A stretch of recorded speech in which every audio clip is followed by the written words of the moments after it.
Yo guys, welcome back. Today we've got another game analysis video. I haven't actually done one of these for a while, so excited to do this. This was sent in by Tlix, appreciate it. Yeah, before we start, I've been talking about this Vox Populi Twitch channel thing. The channel's now set up. Still need to get more stuff about it sorted, I guess, but the channel is actually there, so people can go and follow it now. So that you see when it actually goes live. Hoping to do the first stream on it next weekend. There has been a new version released. I'm guessing there'll be some bugs and stuff. So yeah, hopefully they'll all be good by next week. We can do maybe some fun kind of group stream or something then, if other people are ready to do that as well. So yeah, like I said, I will leave the link to that in the description. And I think what I will personally do is do one more stream on my Goths game, because probably we don't want to play that full one out since it's like an authority thing anyway, unless it's like anything super interesting happens in the next part.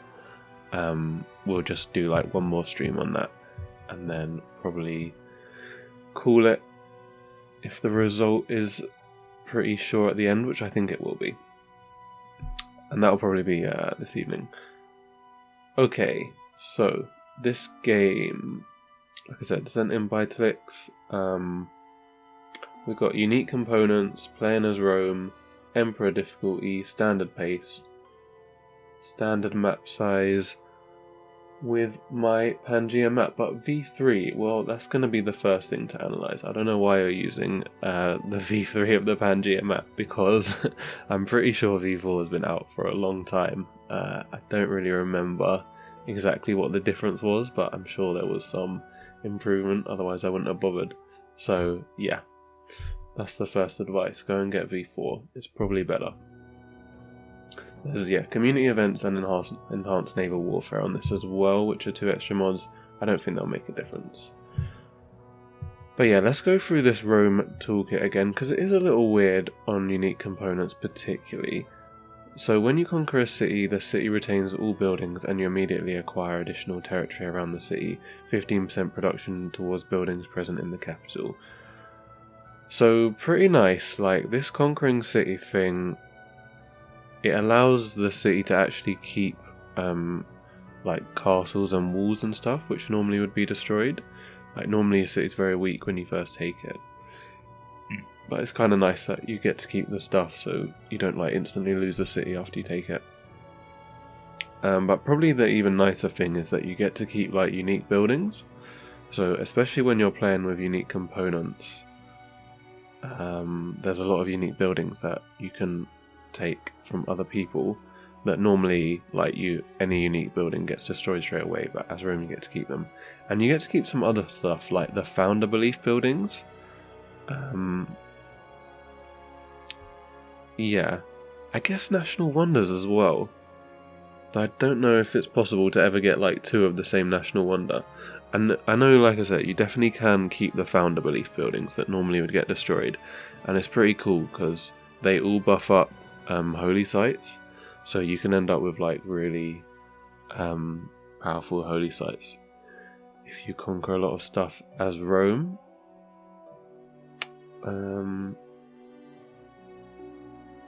Yeah, and then 15% production towards buildings in the capital. So, it's leaning towards wide play, and obviously conquering stuff, very good. I think, you could somewhat say that the building bonus is a bit of a progress thing. So, I don't think that you should write off progress when you start a game as Rome. But, authority is generally going to be the best in it. Especially since you get flat bonus production with authority in all your cities, and then you'll have 15% production towards buildings. But it's just something worth bearing in mind that you should build stuff first in the capital before you build elsewhere. So just always make sure when you get a new tech, you build that building in the capital as quick as possible. Just for a bit of efficiency. Okay, so we got 2 units. So this one you get without unique components. This is Legion, unique swordsman. 1 combat strength more. You get cover 2 as well as cover 1, which you would normally get. The Pelham promotion deals 10 damage to all adjacent enemy units every turn while fortified. Not really very good, though I think you can fortify them next to cities and it will damage garrisons, which is nice. Doesn't really make any sense for what the Pelham is, as I understand it. This is more of like a battle thing rather than a siege thing, but it's pretty useless in battle because how often do you get to just like sit with your unit fortified next to them? Like, it doesn't really happen. But the cover 2 is nice. You get to keep that through upgrades as well. I think you do lose the Pelham. And the other thing that it allows you to do is build forts and roads, which is very useful. Particularly building roads, but like honestly forts too, for you to put like your siege weapons in and give them bonus defense. Or like you can Great General next to their city and then put a fort like there and then put your legion in there. Yeah, and being able to build roads is always really good. And like you can prepare for the war by building roads with your legions and then they're already there ready to go in. It definitely works well. Then this Ballista, which you have to have unique components for. I think it's 1 extra combat strength and ranged combat strength to a catapult. No vision penalties, no penalty against land units. Near a Great General has +1 movement. I mean, pretty reasonable. I guess basically means you don't bother building any like normal ranged units early, because these guys can also do good damage to units. And you want to get experience on siege weapons anyway. And +1 movement near Great General basically means you'll have that always. We kind of saw in the Sweden game that the +1 movement on siege weapons is very, very useful. So they're decent, but I don't think they're that powerful. But they're reasonable. Both of this stuff is on ironworking, by the way. So it's good that they're together, but ironworking is always an annoying one to have to go for, in my opinion. Now we have the Coliseum though, so this requires masonry. Replaces the arenas. You get some bonus yields on them, and 5 golden age points scaling with era if the unit... No, in all cities, sorry. So everywhere where you have one of these, when you kill a unit, you'll get 5 golden age points. So quite a lot really. And then if the unit was created by this city, also receive 10 general points. Or 10 admiral points. Gonna help you get a lot more great generals. Definitely useful for conquering. And yeah, some nice yields and stuff. It's reasonable, not spectacular. This is on masonry. And then the latifundum is unique improvement on calendar. You basically, you build it anywhere that would normally have a farm or plantation. And then you make these figs resource that you then do build a plantation on. And the plantation on figs is a reasonable one, I think. It's better than quite a few of the other plantations that don't give very good yields. +1 culture and food is not that good. They get buffed up by civil service, which isn't too late actually, and currency as well. So they're probably reasonable by medieval era. Yeah, but this is on calendar. So this is the main issue with Rome. Like, there's some nice stuff, and it's all quite early, but it's all in different places. The latifundium is at calendar, Coliseum on masonry, and the units on ironworking. Now, masonry and ironworking are close, but like, it's still quite a big difference between whether you're going to go for one or the other. Like, once you've got ironworking, you'll have military theory, but you'll still need to get wheel construction and masonry to get that. And yeah, if you have masonry, you'd still need to get bronze working and iron working. And if you get both of these, then you're like super late on getting writing to actually get good science. So it feels kind of like if you go ironworking, you absolutely have to conquer somebody.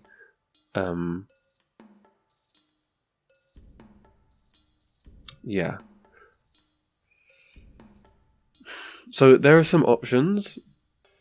I guess it's nice to have options of where to go first, but it's also annoying to not have just all of your stuff in one place.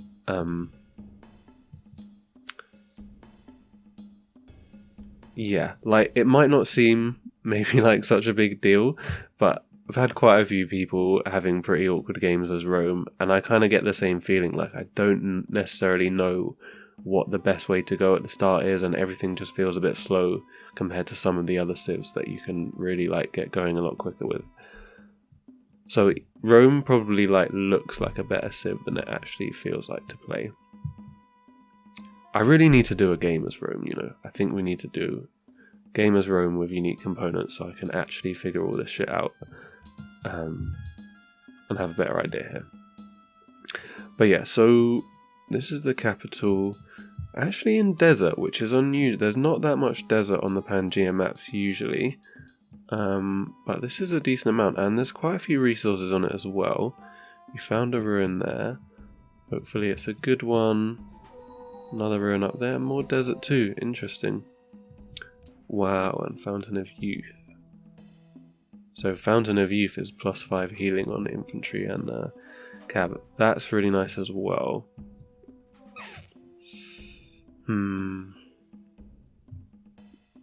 Like the Desert Pantheon seems worth a shot, so I think Shrine First is correct. If you're going to go for like Desert Pantheon, yeah, you go Shrine First. These copper aren't in the borders, so yeah, it's not like definite to actually go for the Desert Pantheon, but it's worth considering. I don't know exactly where you started, but one thing you can consider when you're like on the border of desert and not desert is like maybe either move into the desert or move out of the desert.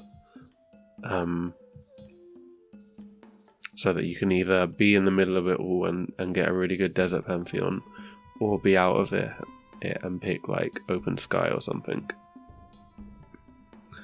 Or Earth Mother maybe.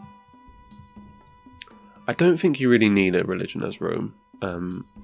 If you fancy just going for creation and trying to like creation, I think is a really good shout on Rome in a lot of situations. Like if you don't have a really good pantheon, because it's going to give you 4 science,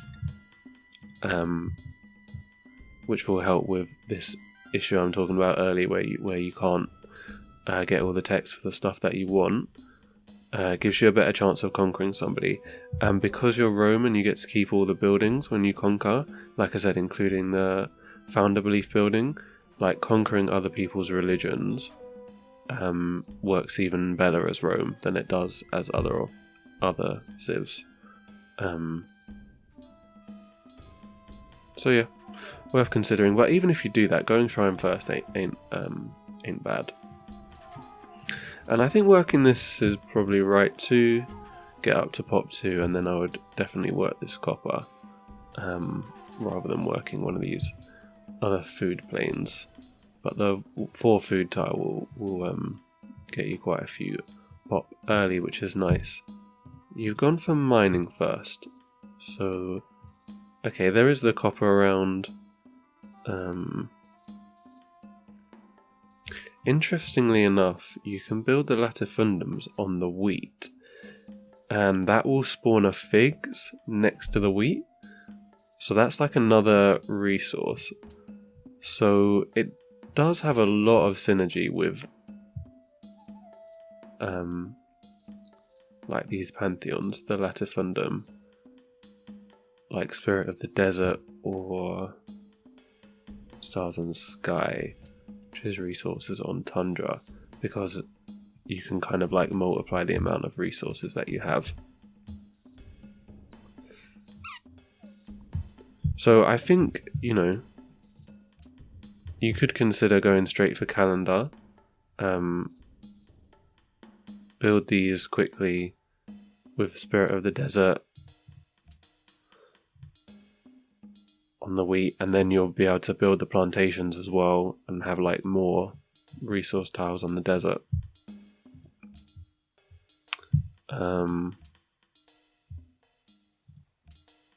Yeah, or just go like ironworking straight away with God of Creation, or masonry straight away. Then you can try and build terracotta army as well. I reckon if you're thinking of going for the calendar route as well, this is when you may want to go for progress, because you can get to the latifundums even quicker with progress, because you get the science as soon as you take it.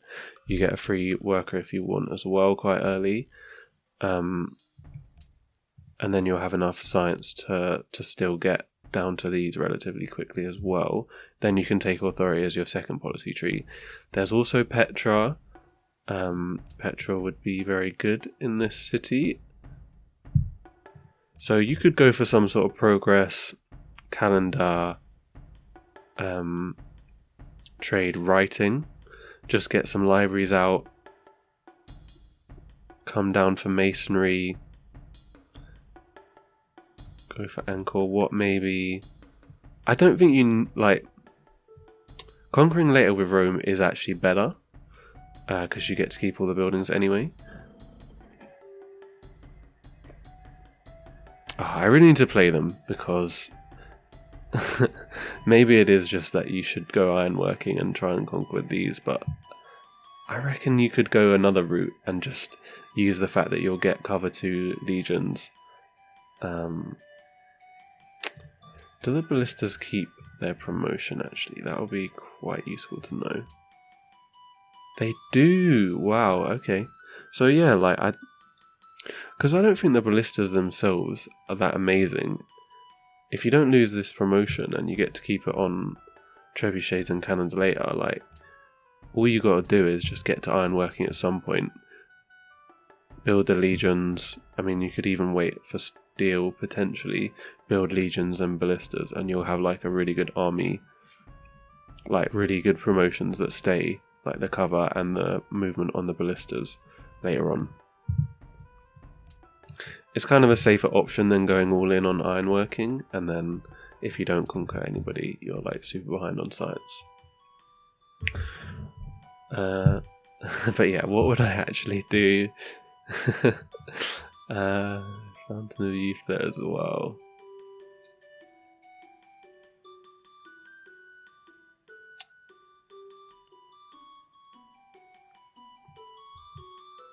I think I would probably say fuck it and go for calendar first, you know? Go wheel, get calendar, build the latifundums on here, get a very good Spirit of the Desert. Or, since there's probably that much desert anyway, just fuck it and go creation with ironworking. Or masonry. Let's see what you did though. I mean, yeah, it's tough because you need to pick the tech first. I think Shrine first is good either way. I think, but Wheel would give you the option of going masonry or calendar, and you could build councils anyway to have a bit better science. So Wheel probably the safest first tech, I would say, before you know exactly what's going on. Okay, so we're on turn 109. So this is a pretty late Great Prophet. I don't know exactly what the timing's normally like on Emperor, but this probably you wouldn't get a religion on Deity or Immortal, I think. Yeah, but last religion already been kind of converted by Ethiopia. And you actually went for God of Nature. Okay. So there's 3 natural wonders about, which is why you went for that. +3 faith and 2 culture per natural wonder. Problem is there's no mountains. So I kind of understand why you did that, but I think it probably wasn't right. Like, the problem is that not only do you not have it straight away, like, you need to go and settle the cities and get the tiles to actually work, but it basically is going to cap out at 9 faith and 6 culture per turn. So it means you're going to like struggle with faith for kind of the whole game compared to some of the other pantheons that could give more. Interesting. So this was actually Ethiopia city. Wow, that's crazy. But like, that's the thing. If you went for this as well, like if you're going to go for that pantheon, then it should be like first priority to just get 3 cities out and go and settle next to these, so that you can like work them as quick as possible. Like if you're, just like if you go for a pantheon with the idea of getting religion, then focus it basically, because even though you got religion here, getting last religion is not as good as getting like an earlier one, and having more faith throughout the game as well will like help a lot. On Pangean map, if you start spreading first, you can kind of win the pressure war. But now it's probably going to be very difficult to even like convert your own cities and then try and get to enhance the belief and stuff. Yeah, there wasn't that much desert, so I can kind of understand why you didn't want to go for desert. But I still think it would be better than Goddess of Nature, just because even though it might not scale that well, because you can only have a couple of cities working it, like you could have got more faith early, so you could have got an earlier great prophet, and then you also could have like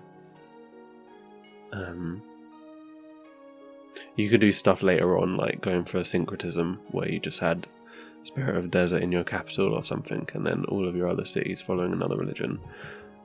You could even go for Open Sky, but then you'd probably need to settle more cities, because Open Sky always is good later on, even though it's not that great at the start here. Some other options, I think Protection is nice, since you went like down the bottom tech tree as well. I'm sure you had the ability to build like barracks and stuff quite early. You get the 2 faith straight away from your palace. And yeah, probably would have been more faith in general anyway, because you're easily going to have 5 or more of these buildings built. Whereas you're never going to have like more than 3 natural wonders, or not for a long time, unless you conquer somebody else. Yeah, creation is still reasonable. Maybe Earth Mother, since you went mining first.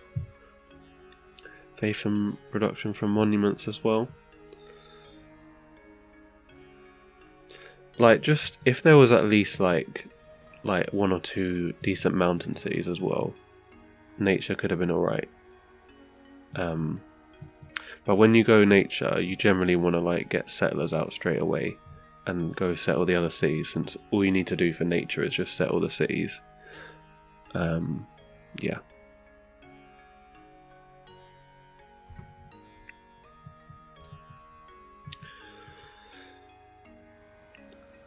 Okay, so that's on the Pantheon. I don't really... It's hard to know exactly like what you did in terms of getting techs. You did build Petra. The yields feel quite reasonable, like... I think your tech is decent. Given that you probably didn't go writing straight away as well, I think your tech is actually alright. And like halfway to the final policy of authority is decent as well. So yeah, I mean, I suppose, yeah, you got good yields from natural wonders, I suppose. So yeah, that is nice. A city here would have been real good though, so that you could actually have the Fountain Viva and work it.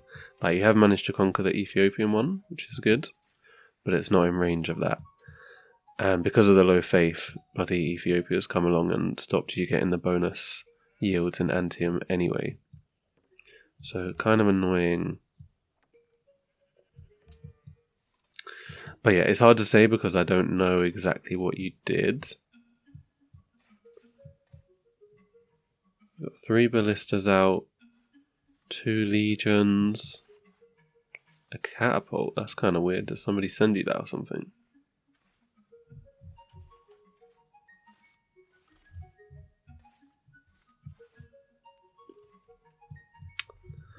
Let's have a look about though.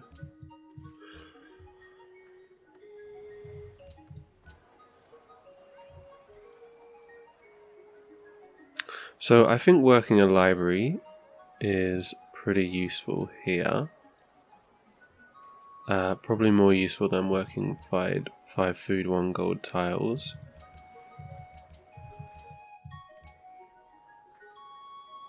And here as well. Like, generally early game you probably want to work like science and production, try and get all the stuff built, because there's a lot of stuff you need to get built in the early eras. Generally food I just don't think is that useful, because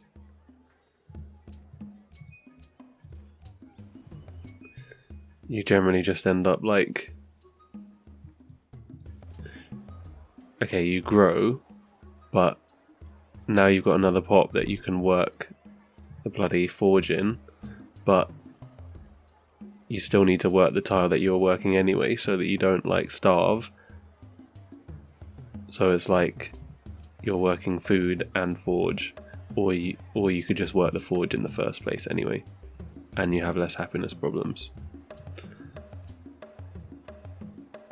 So yeah, I would say prioritize production and science. A bit more in the cities. Going for philosophy first. I wouldn't really bother with that.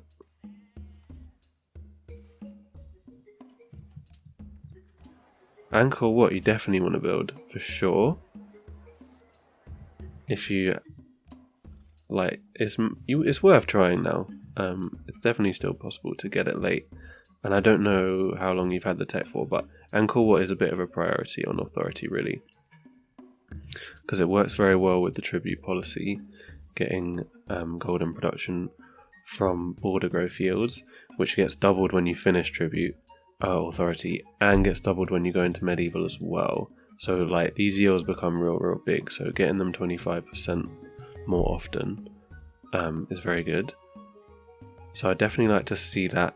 You have a lot of money, and I reckon you should probably spend it. Like we were saying earlier, that as Rome, you want to build all the buildings first in the capital. So you probably want to like invest in a lot of buildings in Rome, just to make sure that you always have them built, and then you can build them quicker in the other cities. Like, you may not need to invest them there if you have authority with the Rome bonus as well. And then like, you can use Rome to build, Angkor Wat, and build your units and stuff if you run out of stuff to build there. So like, you're never gonna kind of regret investing in stuff in Rome, I don't think. And probably like investing in Coliseums everywhere to get them done, because they're a good building, is good too. Like, the thing with money and investing in buildings is, it's pretty, like, unless you are genuinely saving up the money for something that you know you're going to need it for, it's generally better to just use it as much as possible. Like, it's obviously kind of greedy, because it means you're not able to like buy a unit if you get surprise attacked, so you could maybe keep enough of that. But the earlier you invest in stuff, the better. Because say you invest in this, right? It takes 7 turns to build. Now it takes 3 instead. 2 with that.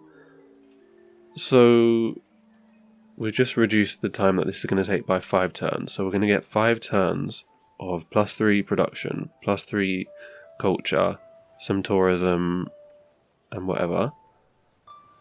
So you're instantly going to get kind of yields back because you have this done earlier. But also it means that you get to build your next building 5 turns earlier, because you get to start it as soon as you finish this. So not only do you build this 5 turns earlier, but your next building gets built 5 turns earlier, and then, you know, the one after that 5 turns earlier, and then maybe at some point, because you invested, you've built up enough bonus production or gold because of what you invested in that you can invest in another building and build that earlier. So like, yeah, it's just good to invest early. Like, unless you kind of know that you're going to run out of stuff to build in the city quite quickly, and then there's not really much point investing. But if you've got loads of stuff to build, like, you want to invest in the first one, so that all the rest of them are earlier as well. And yeah, I just don't really know what you would be saving up the money for, because there's no unit upgrades here. You could maybe save it up for buying this, but that's only 300 anyway. So yeah, I just think spend the money. Yeah, no point going for philosophy until you have the pop requirement, in my opinion. Like, I doubt you're going to build temples unless you had incense, wine, or amber to upgrade. You know, courthouse is nice and oracle is nice. Like, if you want to go for theology, then yeah, go in philosophy first, trying to build oracle, and then trying to get into theology so that you can like enhance your religion with Hagia Sophia can be a good play. Probably I would just go down for steel, I suppose. It seems like you're going to want to war Ethiopia. Like, this is a nice city. Harar is open too, and you've got a quest for it. So probably, yeah, just going steel, like, from here, you know, you didn't really need sailing. Just go for steel, get like one armory. Like I said, have all the stuff built in the capital, then you can build the armory there as well, and then get out units. You know, sometimes you do want to wait with building armories until nobility, but you can build one, and then build units out of that city. Physics as well, so you can get the trebuchet. Yeah, that's probably what I would do here. And yeah, may as well attack Ethiopia, I think. You've got some units. I think one more legion would be good, like, because they're going to be on the front lines, they're going to take damage, you're going to want to replace them. I would say 3 or 4 legions would be ideal. You've got 3 ballistas and a catapult, so you will do a lot of damage to this city. Like, it will fall very, very quickly. Like, unless you have Peace Treaty, you might as well crack on with it, I would say. And founding religion. So I don't know exactly where this is. I'm gonna assume that it's in Cumae because that's got the highest faith. Better to try and get it to spawn in the capital.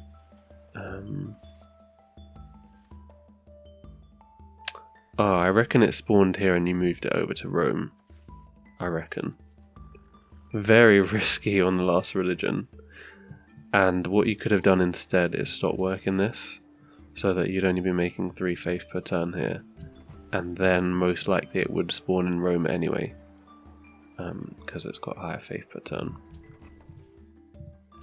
So you didn't have to spend turns moving it. But founding religion. So what have we actually got left?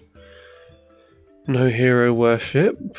One of the reasons why, if you're going to go for a religion as authority, it's good to try and go for, like, prioritize it and go get it super early so that you can actually get hero worship, because it will get taken. Like, in some games it's honestly better to just not have a religion rather than have a religion that's not hero worship. Because once you have a religion that's not hero worship, you can never get hero worship by conquering. somebody else because you already have your own founder. But out of the ones left, I think Apostolic is nice. I think it gives more faith than Holy Law.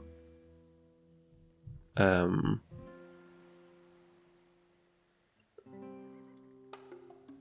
the 20 food in Holy City, pretty good if it's in your capital. Like, you can always work stuff in the capital. If you have more citizens, you can just work specialists and that, even as authority. Yeah, and like I said, I think it gives more faith than Holy Law, which you really, really need if you're gonna like convert stuff and get bonus from it. This does give the science and gold, but yeah, not as much faith generally, which means you won't be able to spread it anyway, and it's very difficult to actually get the 250 followers. Like, for both of them, to be honest. But none of the other ones really make sense. Like, yeah. Orders are still there. Pagoda's actually gone. Pagoda's might have been a decent choice, because you probably would have got a lot of yields on this Pangea map, and I don't know, maybe it's not even worth trying to fight for dominant religion at this point, because it is very late and you've already got some of your own cities converted. This one is just so bad though, and all the other ones require you to have lots of stuff converted. It is tough, but yeah, may as well just go orders. They're there, and you want to have experienced units. One other thing I wanted to mention, city-state quests. So, you got this quest to build Scrivener's office, 50 influence, which isn't bad. I would advise doing that. The earlier you do it, the earlier you'll start getting the quests to build another national wonder, like Heroic Epic or something.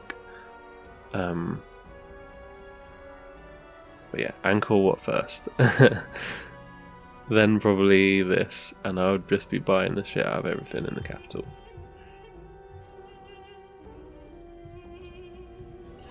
Honestly, you know, I don't even know if a religion is going to be that useful. You could have just put like a holy site and just said, well, I'm going to conquer Ethiopia as a religion at some point. Because it's going to be so difficult to even enhance it, convert anyone with it, and it's not like the Pantheon isn't going to scale that well anyway. What's the Pantheon on this though? Oh, Tundra, that's a bit crap. Tricky. That's a decent religion though. Ooh, that is a very decent religion. I mean, Poland's quite open, and that would be a real nice religion to conquer.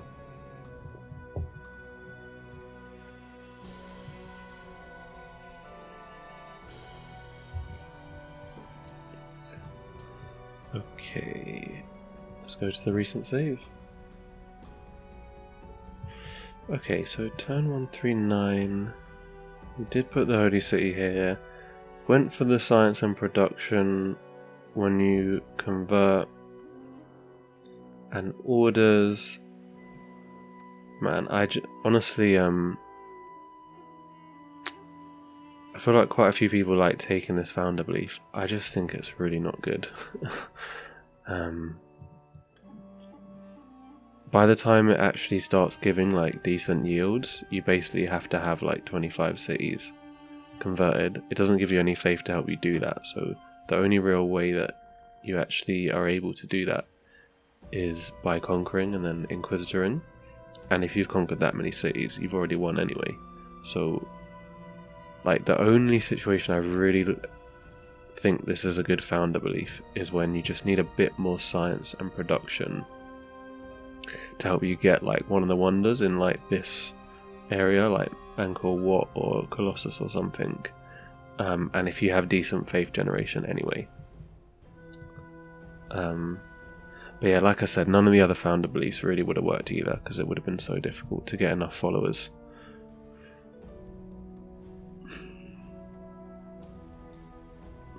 So it is what it is. You've got 2 great generals already. Amphitheaters, Coliseums, doing a good job.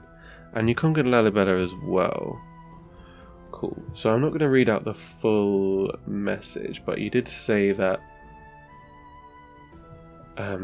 Carthage expanded and you stopped the war with Ethiopia because you're worried about them attacking, and Addis Ababa wasn't really conquerable without indirect fire, which is very correct. This is a super difficult city to ever conquer. There's like only one spot? Yeah, there's one spot where you could hit them with trebuchet or whatever. Even with range, I don't think you'd be allowed. Well, you might be allowed to shoot from here. I can never quite remember how the range works with the obstacles.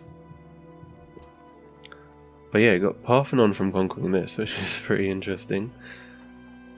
And get to keep the Stella as well. Kinda nice.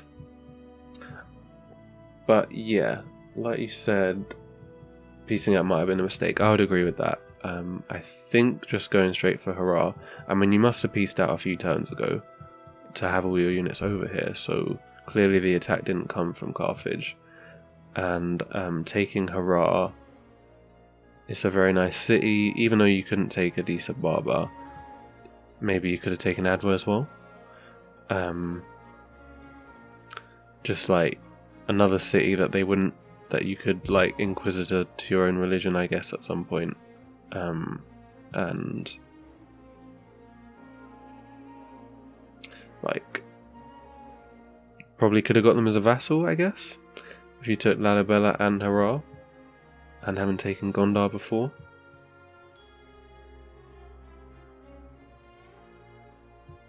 I think it would have been worth it. You know, AI attacks are never the most organised thing. Like, even if Carthage does have a decent army,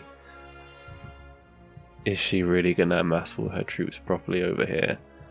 Have them ready to, like, do a serious attack on Rome? Like, if you had a couple of units back, you could delay it a bit, and then your other units could get back anyway. Is what I reckon. So you said about missing out on Alhambra.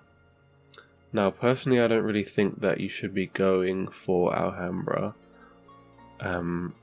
It gives bonuses to mounted melee cav, but most of your melee units are going to be infantry for a while anyway. Probably until tanks, at which point tanks don't get the Jeanette promotion anyway. Like, Alhambra is only useful if you're going to be using knights and lancers predominantly in your army. It's quite difficult to get, and it delays you going for steel, or like you said about going for theology for Hagia Sophia. Like, yeah, it is too late to go for that now, I would imagine. And that would have been nice to have had that, so going for like either theology or steel would have been better than going for chivalry. The castles are good and the stables are good. Like, if you're getting attacked, castles are massive and stables are generally pretty good. You normally have a couple of pasture resources, but like upgrading your units probably better, being able to build new units with higher experience, or yeah, going for the enhancer belief. And you want to have the amphitheaters as well, to since they're buffed up by Parthenon. So I wouldn't have bothered with Alhambra. No Angkor. What? That's a little sad to me.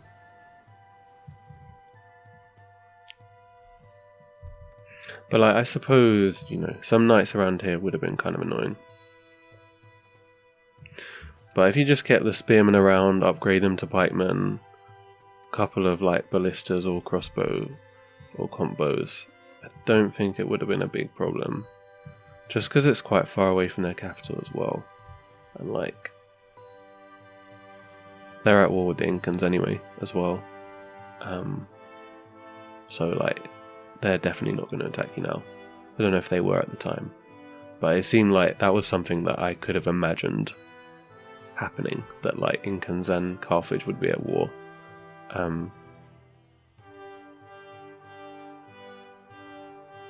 So like something worth keeping an eye on. Like if you know that they're busy with each other, then you don't have to worry about them. You can just focus on trying to conquer Poland or Ethiopia.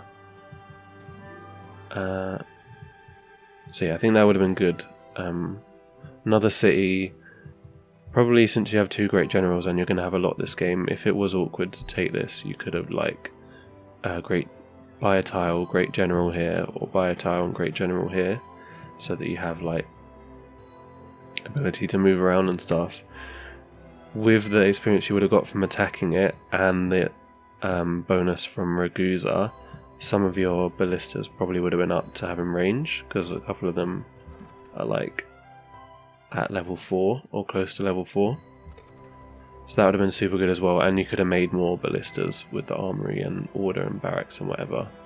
They would start on 50 XP plus this. Yeah, it's super good to go for that.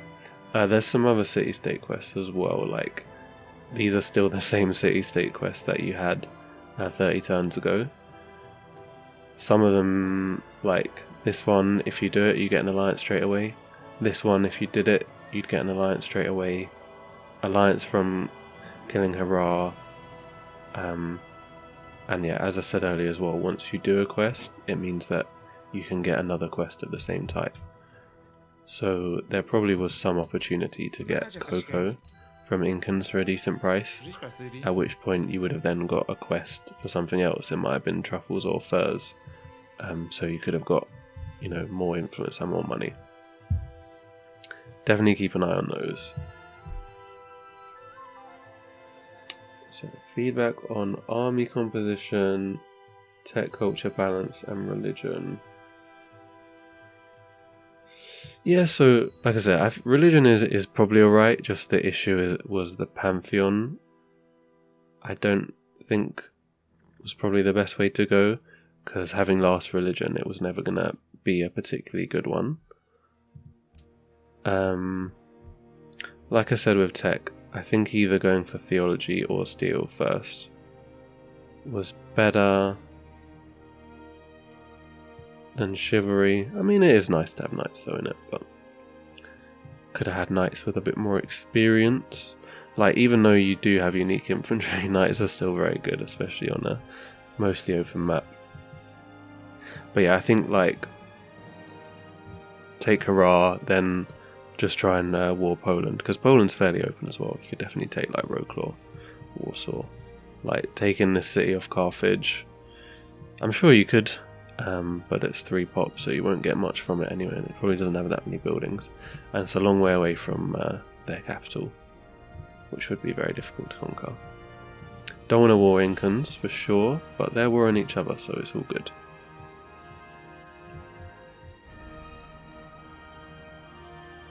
What? They're a vassal of Venice? What? Okay, that I was not expecting. That's some weird shit right there. Bloody Venice.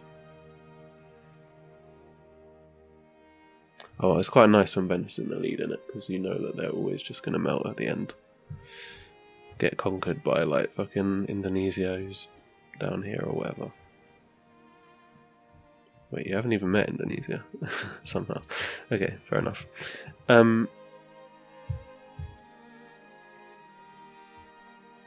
Tech, culture, balance. So, about to get to the next policy.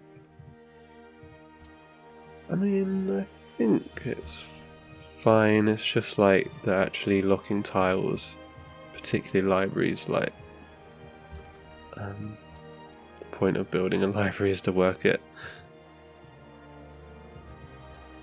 I know people don't like to like fucking micromanage citizens, but just locking a library, like one in each city, I would recommend doing.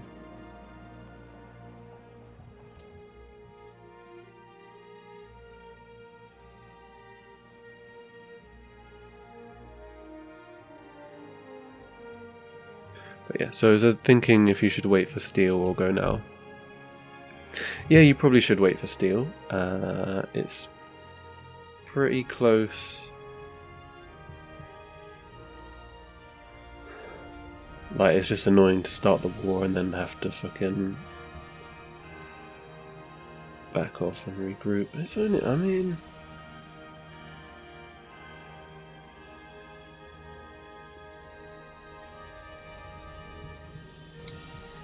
Either way is probably fine. Yeah, you probably don't want to waste a great general on this city, because it should fall quite easily if you do go for it.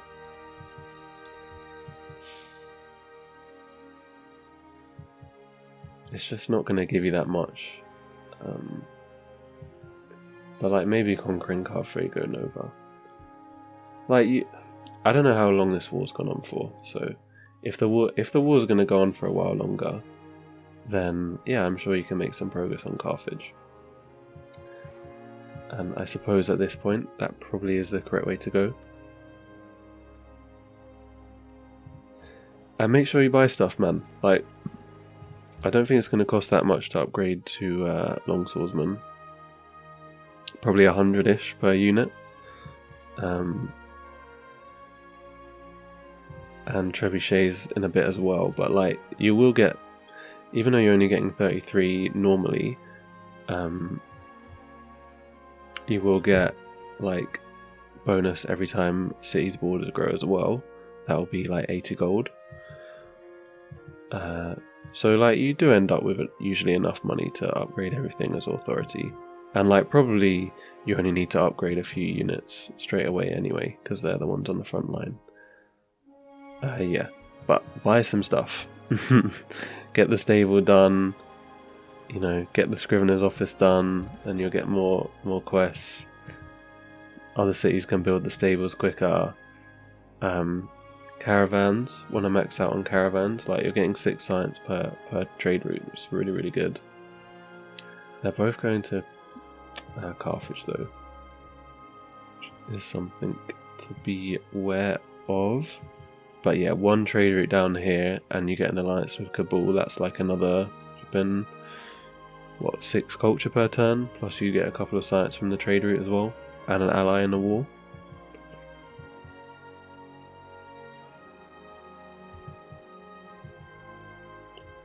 So like spending money and city state quests, definitely the main things I would say. I think that, yeah, I didn't necessarily agree on the religion stuff, but I think like maybe there wasn't a like standout option because Desert Pantheon was weird. But I would consider the protection or just going creation if there isn't anything on. Like I think if you go for a Pantheon, it's gotta have like a certain amount of faith that it's actually going to get you an early religion and a religion that you can do stuff with later on as well. Army comp. Yeah, I mean, so you did build like 2 warriors, which you could say that you don't really need because you want to have your infantry being legions, but I can understand that you want to kill camps early anyway. And you don't technically need combos either because you could just have like all siege weapons, but yeah, they probably help with killing camps, so I'm guessing that's why you built them. If you'd been buying more stuff, then I guess you could have probably pumped out a couple more legions and ballistas, and if you'd gone for steel as well, so we had the armory, could have like a bigger army with more experienced units, and then you could just maybe delete some of these because it's always going to be better to have like legions than and longswordsmen and bloody pikemen who don't have any cover at all.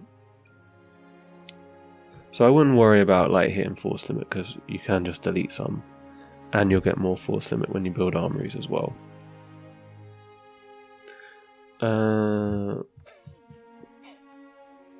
You probably want 1 mounted range, to use as a medic. I mean, that's like what I always do, so maybe other people have a different way of doing medic and stuff. I think some people like to use their scout. Where is Scout, by the way? Is he dead?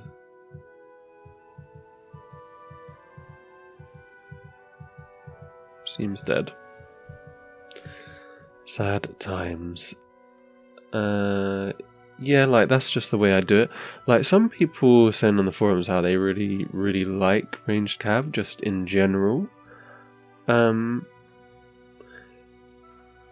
And you know, you could maybe say that ranged cav is like a good unit to have with Rome, because you can handle the killing cities and the tanking stuff with the legions, but you may just need a bit of help with like clearing out some units. I mean, like, they would be good. I don't know, there never seems like quite enough like open terrain for them to actually be useful, because inevitably you're going to have to conquer some city with a lot of rough stuff, and then like a lot of your army is useless if you've got a lot of ranged cav. So I just don't really like them that much, but maybe I'm wrong about that. But you don't have any. But like, one, you do want a medic. I think some people will just do it with normal archer units if they don't want to waste horses. But the reason for doing it with ranged units is that you can get straight into medic. Like, you go accuracy 1, medic 1 straight away. Like, if you have armory, barracks and order, you get 50 experience, so you get accuracy 1, medic 1, then you're 10 experience off having medic 2, so like, you just need to do like a couple of ranged attacks with the guy, get medic 2. Use him to help heal all the guys. But yeah, other than that, it's all good. It's all good. I'm usually pretty greedy with building units anyway. Like, I'll wait for armories and then build the units after that. Some people also would just spam out like max force limit on legions and stuff. That could also work. Like I said, I really should play as Rome. I feel like it is an interesting civ, because there are so many decisions. I'm sorry if this video was a bit scattered, because there's just a lot of different stuff to talk about, because there's so many different ways that you can play as Rome, in terms of either going just for like straight science, for like straight kind of economic authority stuff with terracotta and Coliseum, or just straight mill stuff with ironworking. I really don't know what the relative strength of each of them is, so it may be that it's just like situation dependent. It might be that in like most situations you should go for masonry or whatever, or most situations you should go ironworking and then just sometimes go for these if it makes sense. I don't know. You are in the middle as well, so it's always a little bit difficult to know what to do and not get surrounded.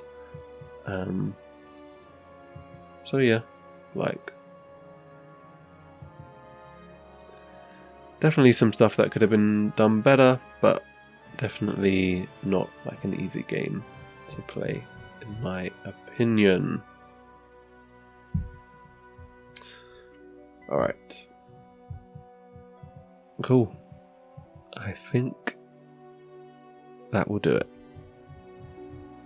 Buy stuff and look at city state quests.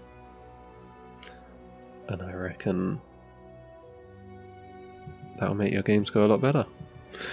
Alright, like I said, I'll probably be streaming tonight. Cheers for sending this in, and I hope I will see you guys later. Yeah, have a nice day.